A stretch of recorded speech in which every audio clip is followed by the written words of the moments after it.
बिस्मिल्लाहिर्रहमानिर्रहीम और अस्सलामुअलैकुम। यकम और पाकिस्तान में हफ्ते की सुबह, आज अभी तक की अहम खबरें और मेरा तज्जिया। सबसे पहली खबर आपके सामने अमेरिका के शहर न्यूयॉर्क से रखते हैं, जहां पर एक मुकामी अदालत ने फॉर्मर प्रेसिडेंट ट्रंप और जो आने वाले वक्त में भी अमेरिका के सदर बन सकते हैं, बल्कि मेरे तज्जिए में तो बनने जा रहे हैं, उनको मुजरिम करार दे दिया है और 11 जुलाई को उनको सज़ा सुनाई जाएगी। इस फैसले की इम्प्लीकेशंस ट्रंप पर क्या होंगी, क्या उसको जेल भेजा जाएगा या नहीं, किस लिए ये सज़ा सुनाई गई है, पहले इस पर बात करते हैं। और फिर इस सज़ा का उसके इलेक्शन पर क्या असर होगा, वोट पड़ने पर क्या असर होगा, इलेक्शन लड़ सकते हैं कि नहीं, फिर इस पर बात करते हैं।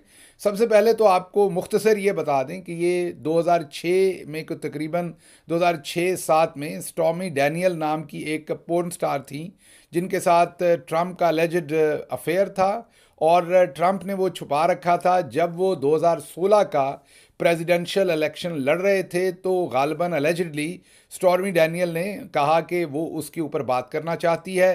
ट्रंप नहीं चाहते थे कि वो उस पर बात करें। उन्हें लगता था कि क्योंकि वो जाहिर है शादीशुदा थे और उसके बावजूद उनका ये अफेयर था या इनकाउंटर था, और वो समझते थे कि अगर इस पर बात होगी तो बात पब्लिक में जाएगी और वो इलेक्शन हार सकते हैं। बहरहाल इस वजह से स्टॉर्मी डैनियल को खामोश करवाया गया। एलिजिडली उसको $1,30,000, तकरीबन पाकिस्तानी कोई 3 साढ़े तीन 4 करोड़ रुपए जो है वो दिए गए कि वो खामोश रहे और इस पर बात ना करे।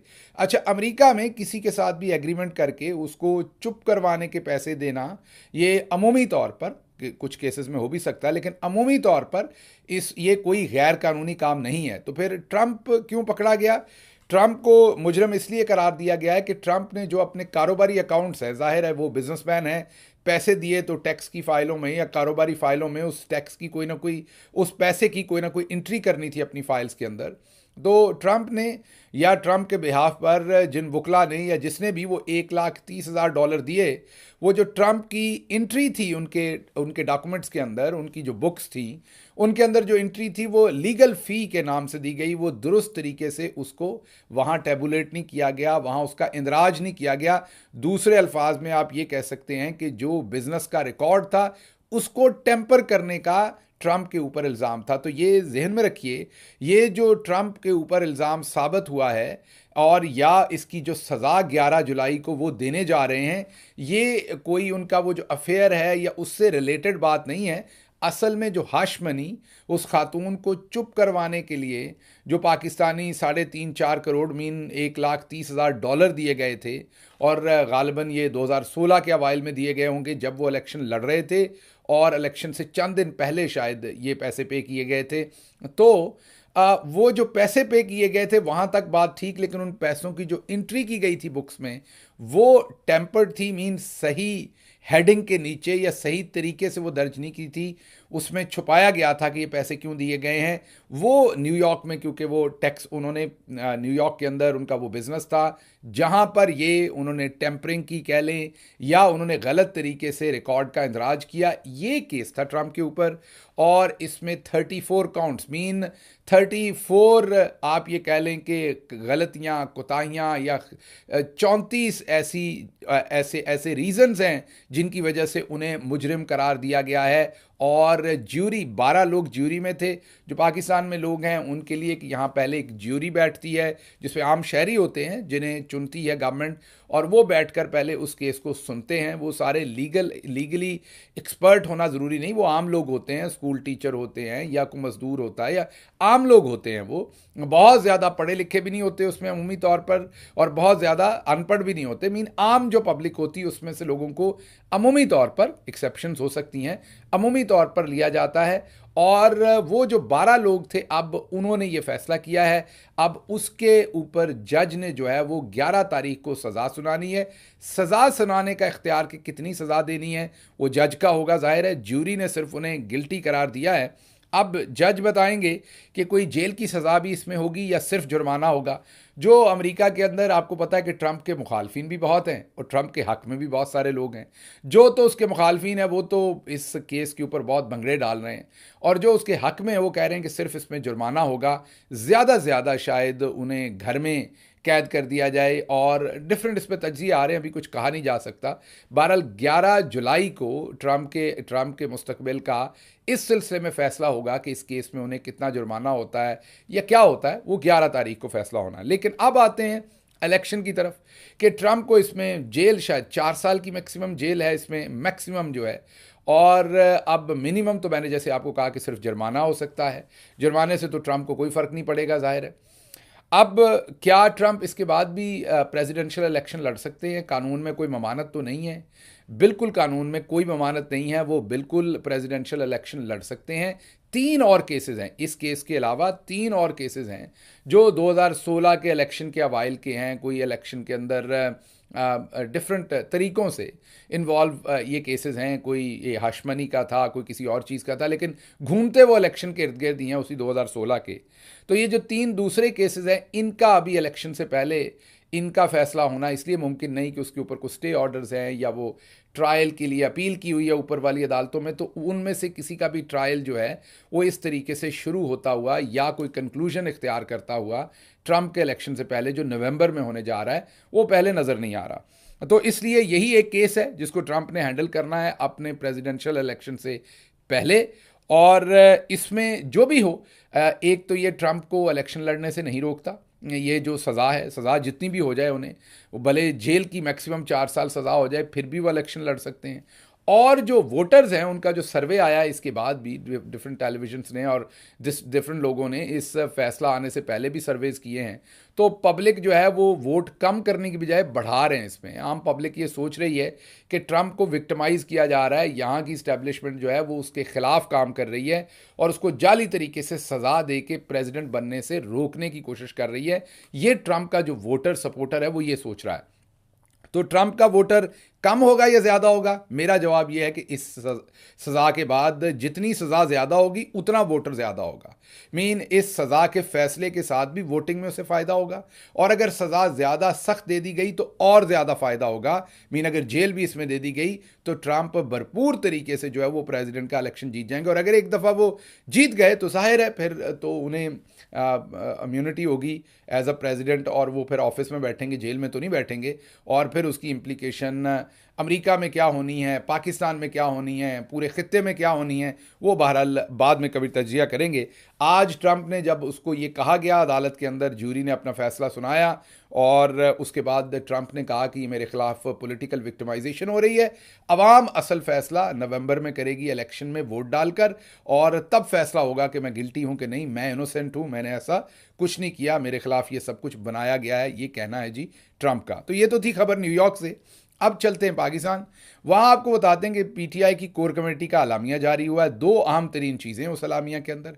एक तो पीटीआई ने दोबारा से काजी साहब को कहा है कि जनाब आप बाइस्ड हैं, सबको पता है आप बाइस्ड हैं, और ये केस आप सुनने जा रहे हैं जिस केस के बारे में अभी अभी आपने ब्रिटिश हाई कमिश्नर को ख़त में लिखा है कि बल्ले का निशान छीनना दुरुस्त था, और उसी निशान के बाद ही ये ख़वातीन की मखसूस सीटों का सारा मसला बना हुआ है, और उस केस का अब फुल कोर्ट का जो बेंच है उसको आप हेड करने जा रहे हैं। तो आप हमारे केसेस से एक तो दूर रहें, बार बार हम आपको कह चुके हैं कि आप बाइस्ड हैं, आप पाकिस्तान तहरीक इंसाफ के साथ इंसाफ नहीं कर सकते, इसलिए आप हमारे केसेस ना सुने, लेकिन आप उसके बावजूद हमारे केसेस सुन रहे हैं। तो एक तो अलामिये के अंदर ये डिमांड की गई है जस्टिस काजी फायज ईसा से कि आप हमारे केसेस ना सुने। दूसरी जो इसके अंदर दूसरी बड़ी चीज़ जो कोर कमेटी ने की है वो ये की है कि जो फार्मेशन कमांडर्स ने कॉन्फ्रेंस के बाद अपना अलामिया जारी हुआ था, उसमें उन्होंने कहा था कि 9 मई के लोगों को सज़ाएं ज़रूर दी जानी हैं और उसके बगैर काम आगे नहीं चलेगा। तो उसका कोर कमेटी ने कहा है कि असूली तौर पर यह बात ठीक है कि 9 मई की इन्वेस्टिगेशन होनी चाहिए, उस पर कोई जुडिशल कमीशन होना चाहिए और उसके तमाम सबूत सामने आने चाहिए, और जो लोग वाकई गिल्टी हैं उनको सज़ा देनी चाहिए।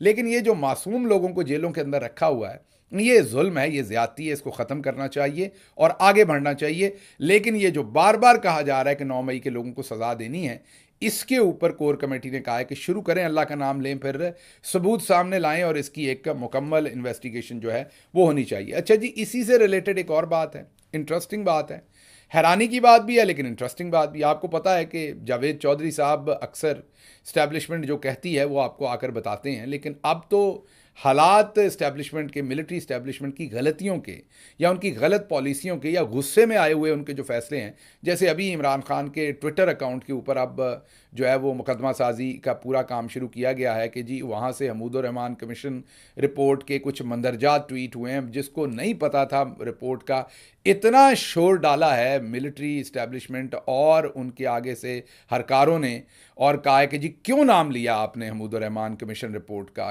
क्यों आपने याया खान को ये कहा है, क्यों आपने वो कहा है।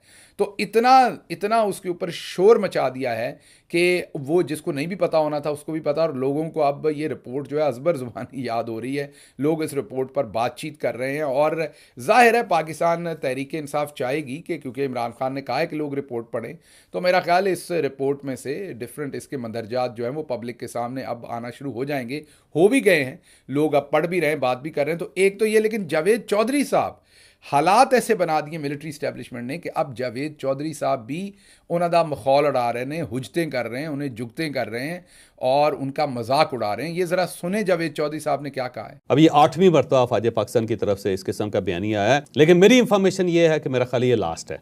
इसके बाद मेरा नहीं ख्याल कि फ़ौज पाकिस्तान की तरफ से कोई इस टाइप की धमकी आएगी, क्योंकि अब लोगों ने इसको सीरियस लेना बंद कर दिया है। लोग बल्कि जब ये फार्मेशन कमांडर की ये बात आई थी कल से, तो लोगों ने कहना शुरू कर दिया कि जी हर दूसरे दिन इनका यही काम है, बस ये बैठते हैं, उसके बाद 2-4 लाइनें इस टाइप की दे देते हैं कि जी 9 मई के जो लोग हैं, जो जिम्मेदार हैं और जो उनके सहूलतकार हैं, जो उनके साथी, उनको नहीं छोड़ा जाएगा और मुल्क इसके बगैर आगे नहीं चल सकता। जी आपने सुन लिया, जावेद चौधरी साहब कहते हैं आए दिन ये ऐसी बातें करते हैं, रोज़ ही ऐसी बातें करते हैं, ये रोज़ ही ऐसी स्टेटमेंटें देते हैं। मीन अब तो जावेद चौधरी भी मजाक उड़ाना शुरू हो गए हैं। लेकिन दूसरी तरफ जो पाकिस्तान के सबसे बड़े मुनाफिक हैं, जी हाँ, मैं ऐसे ही उनको सबसे बड़ा मुनाफिक नहीं कहता। पाकिस्तान में अगर मैं ये कहता हूँ कि मुनाफिकत की आला तरीन मराज है तो उस पर इंसार अब्बासी साहब हैं, क्योंकि वो अल्लाह के नाम से दिन शुरू करते हैं और फिर सारा दिन मक्कारी करते हैं, सारा दिन बदयानती करते हैं, सारा दिन झूठ बोलते हैं।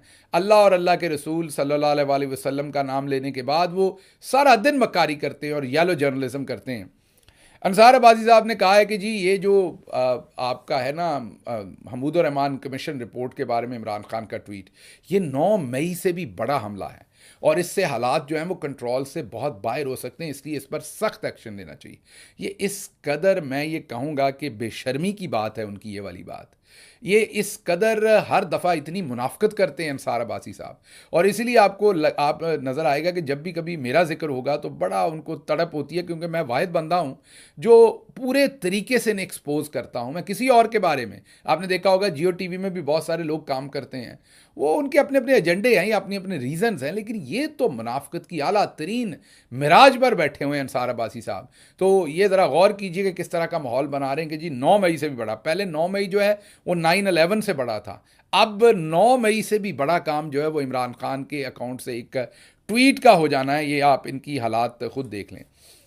अच्छा जी, अगली खबर ये है कि जो मारगला की पहाड़ियाँ, उन पर शदीद आग लगी हुई है। पहले ही दरख्त कोई नहीं छोड़े और उस पर इतनी आग लगी हुई है कि वो ऐसे लग रहा है जैसे सारी की सारी वो जो भी वहाँ पर दरख्त हैं वो सारे जला के राख कर देने, तब जाके मकाम जो है वो रुकना है। और हुकूमत टस से मस नहीं हो रही है, और शहरी भी ऐसे हैं जो ऊपर जाते हैं तो पता नहीं सिगरेट पीते हैं, क्या करते हैं कि आए दिन वहाँ पर आग लगी रहती है। मैंने जैसे आपकी खिदमत में पहले अर्ज़ किया कि 4 दरख्त तो हैं नहीं पहले ही उनके ऊपर, गंजी तो हो गई हैं पहाड़ियाँ माजरत के साथ, और बारिश होती नहीं है जिसकी वजह से भी दरख्त कम है। और इमरान खान थे वो दरख्त लगाने के बारे में सोचते थे, अब हुकूमत का तो इन चीज़ों के साथ कोई लेना देना है नहीं, तो इसलिए आप लोग ही थोड़ा सा एहतियात करें शहरी आग लगाने से या ऐसी कोई हरकत करने से जिससे आग भड़क उठे। अच्छा जी, अगली खबर यह है कि ऑडियो लीक्स का तहरीरी फैसला जारी किया जस्टिस बाबर सत्तार साहब ने। आपको पता होगा, और हमने आपको भी खबर दी थी, वैसे भी आपको पता होगा कि इस्लामाबाद हाई कोर्ट में केस चल रहा था जिसमें पाकिस्तान की जो इंटेलिजेंस एजेंसीज़ हैं वो जो लोगों के छुप छुप के फ़ोन कॉल सुनती हैं और फिर उसमें से टोटे जोड़ जोड़ के निकालती हैं और मर्ज़ी के मतलब देती हैं, उस पर जस्टिस बाबर सत्तार एक केस सुन रहे थे जिसमें आकर एजेंसियाँ भाग गई थीं।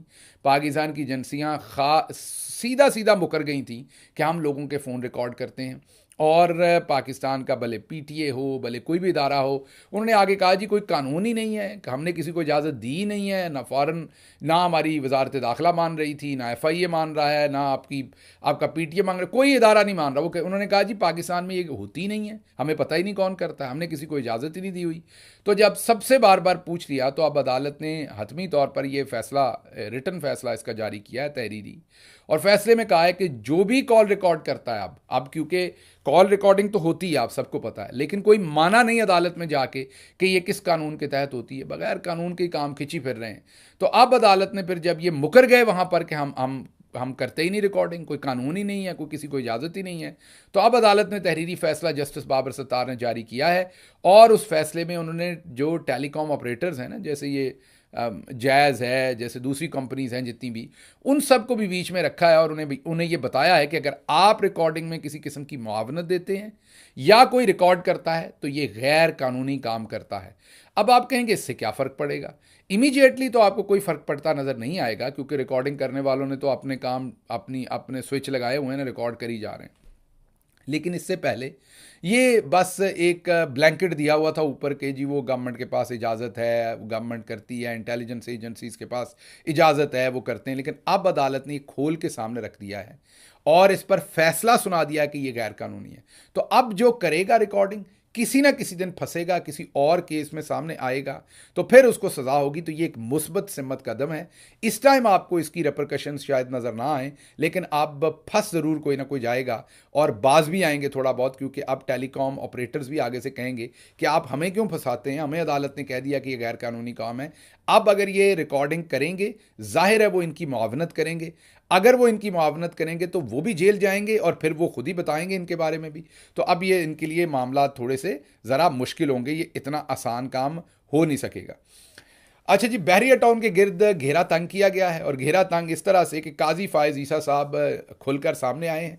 मिलिट्री इस्टेब्लिशमेंट को उन्होंने हेल्प करने की कोशिश की। आपको पता ही है कि मिलिट्री इस्टेब्लिशमेंट जो मलिक रियाज हैं बहरिया टाउन के, उनके ऊपर प्रेशर डाल रहे हैं कि वो वादा माफ़ गवाह जिसको कहा जाता है उर्फ़ आम में, यहाँ पर तो वादा माफ़ गवाह नहीं बल्कि झूठे गवाह बनवाए जाते हैं। क्योंकि मकसद क्या होता है कि आप पॉलिटिकली सियासी तौर पर झूठी गवाही दे दें और इमरान खान को हम फंसा लें। तो मलिक रियाज ने इनकार कर दिया था। उसके बाद आपको पता है कि पिंडी के उनके दफ्तर पर छापा मारा गया था। अब काजी साहब एक कदम बाहर निकल कर आए हैं और मिलिट्री इस्टेब्लिशमेंट की उन्होंने हेल्प करने का फैसला किया है, और उन्होंने बहरिया टाउन का जो मरी प्रोजेक्ट है उस केस को समाअत के लिए मुकर्रर कर दिया है। चीफ जस्टिस साहब की सरबराही में 3 रुकनी बेंच 4 जून को समाअत करेगा। हम अभी से आपको बता देते हैं कि मलिक रियाज साहब को इसमें तड़का लगाएंगे काजी साहब, और बिल्कुल उन्हें दीवार के साथ लगाया जाएगा, और कोशिश एक ही होगी कि वो टूटें, प्रेशर में आएँ और इमरान खान के खिलाफ अल कादर ट्रस्ट केस में वो गवाही दें। क्योंकि उस केस की तारीखें डाली जा रही, लटकाया जा रहा है, और सारे केस तो फारिग हो गए, ख़त्म हो गए। अब एक ट्विटर के ऊपर गद्दारी और बगावत का केस बनाने की कोशिश की जा रही है इमरान खान के अकाउंट पर और उसके थ्रू इमरान खान पर, और दूसरा मलिक रियाज अगर गवाही दे दें झूठी तो फिर कोई काम बनेगा, अदरवाइज़ तो हर चीज़ में ये हो गए हैं जी फारिग। अच्छा जी, एक और ख़बर जो आपको देनी है वो ये है कि इस वक्त इस्लामाबाद की जो 3 सीटें हैं, वो ये हम नहीं कह रहे, ये मोहसन बेग साहब कह रहे हैं कि इस्लामाबाद की जो 3 सीटें हैं वो चली जाएंगी पाकिस्तान तहरीक इंसाफ के पास। ये मैं दोबारा कह रहा हूँ कि मोहसन बेग जो पाकिस्तान तहरीक इंसाफ के बदतरीन क्रिटिक हैं, ये वो कह रहे हैं। और क्या रहे हैं, ज़रा सुनिए। इस्लामाबाद के इलेक्शन ट्रिब्यूनल ने इस्लामाबाद के 3 हलकों पर समाअत चल रही है, क्या होने वाला है? कोई अपसेट हो सकता है इस्लामाबाद की नशिस्तों पर? बिल्कुल हो सकता है। अच्छा जी, बिल्कुल हो। ये बड़ी खबर दे रहे हैं कि कोई अपसेट हो सकता है इस्लामाबाद की नशिस्तों में से किसी नशिस्त पर। नहीं, ये 3 चली जाएंगी। अच्छा, 3 चली जाएंगी, 3 पर कुछ ना कुछ अपसेट हो जाएगा। तो सर ये 3 चले जाएंगी तो फिर तो जो मौकफ है उनका पीटीआई का वो तो और तगड़ा हो जाएगा, स्ट्रांग हो जाएगा। उनका मौकफ आज भी तगड़ा है जी। वो मीडिया में इस वक्त सबसे ज्यादा जो टाइमिंग और स्पेस है वो पीटीआई ले रही है। पीपल्स पार्टी और नून लीग उनका पॉलिटिकली मुकाबला नहीं कर पा रहे। इनके पास नैरेटिव नहीं है, इनके पास टाइम नहीं है कि उनका मुकाबला पॉलिटिकली कर सकें। आपने सुन लिया, मोहसन बेग खुद कह रहे हैं कि ये 3 सीटें चली जाएंगी, और ये भी जहन में रखिए कि वो मान रहे हैं कि जो नैरेटिव है पाकिस्तान तहरीक इंसाफ का 8 फरवरी का कि धांधली हुई, वो भी मजबूत होगा। बल्कि वो ये कह रहे हैं कि वो क्या इस टाइम नैरेटिव बिकी पाकिस्तान तहरीक इंसाफ का रहा है। और ये जहन में रखिए कि मोहसन बेग साहब का ये क्लेम था, इनका जो इस टाइम इनके मशहूर होने का क्लेम था सबसे बड़ा, वो ये कि ये मौजूदा army chief general Asim Munir साहब के बड़े करीबी दोस्त हैं, और इनकी एक तस्वीर भी जब वो आर्मी चीफ बने थे तो उन दिनों मंजर आम पर आई थी कि ये सोफे पे दोनों बैठे हुए हैं और बहुत ज़्यादा मुस्कुराहटों का तबादला हो रहा है। और मोहसिन बेग साहब इमरान खान के बदतरीन दुश्मन बने हुए, नाकद तो थे, बदतरीन ज़ाती दुश्मन बने हुए, और उन्होंने बड़ा कीचड़ उछाला था इमरान खान साहब पर, उनकी बेगम बुशरा बीबी के ऊपर। और आप सबको इस बात का पता है, आपने देखा भी, याद करें जब इनके घर पर पुलिस इन्हें गिरफ्तार करने गई थी तो इन्होंने वापस FIA पर ही फायरिंग कर दी थी, वो सारा मामला आपको याद होगा। तो अब वो मोहसिन मोहसिन नकवी अगर मैंने कह दिया गलती से तो माजरत, ये मोहसिन बेग साहब की बात हो रही है। तो ये जो मोहसिन बेग साहब हैं, ये अब अपने मुंह से मान रहे हैं कि नैरेटिव इस टाइम सिर्फ इमरान खान का चल रहा है। मीन पब्लिक को पता चल गया सच क्या है, झूठ क्या है। और मैंने आपको बताया कि इनकी कितनी ज़्यादा कुर्बत है। मोहसिन नकवी साहब की भी बहुत कुर्बत है आर्मी चीफ के साथ, और मोहसिन बेग साहब की भी। एक वक्त पर तो कहा जा रहा था कि मोहसिन बेग साहब शायद पाकिस्तान के निगरान वज़ीर आज़म बनने जा रहे थे। आप सब ने ये तज्जिए भी सुने थे, बातचीत भी चल रही थी। वो तो लास्ट मिनट पर फिर काकड़ साहब को जंबील से निकाल कर लगाया गया। काकड़ साहब के बारे में भी एक खबर है, उनके बारे में एक इंग्लिस्तान के बारे में एक खबर है, उस पर हम तहकीक कर रहे हैं। ज़रा तहकीक पूरी हो जाए तो वो खबर भी आपके सामने रखेंगे। बहरहाल इसके साथ ही मुझे दीजिए इजाज़त। अल्लाह आपका हामी व नासिर हो। पाकिस्तान जिंदाबाद।